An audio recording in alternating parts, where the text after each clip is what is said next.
ஹாய்மா. Hi. இன்னைக்கு என்ன தகவல் சொல்ல போறீங்க? குழந்தைங்க வந்து தண்ணியே குடிக்க, சில பேர் வீட்டில் தண்ணியே குடிக்க மாட்டா என் குழந்தை அப்படின்னு சொல்கிறாங்க.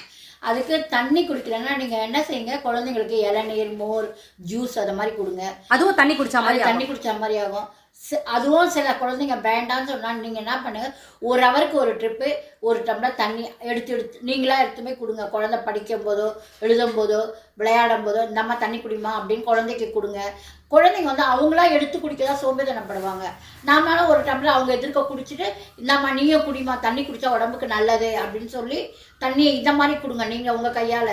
இப்போ தண்ணி குடிக்காமல் என்ன ஆகுது, தலைவலி வருது குழந்தைங்களுக்கு. இப்போவே கண்ணாடி போட்டுருக்குங்க குழந்தைங்க, வயிறு வலி வருது, உடம்பு சோர்வாயிடுது, சுறுசுறுப்பே இல்லாமல் போயிடுறாங்க. இருக்கு, ரத்த ஓட்டம் அதிகமாக இருக்க மாட்டேங்குது. இந்த தண்ணி குடிச்சாதான் நமக்கு ரத்த ஓட்டம்லாம் கரெக்டாக இருக்கும்.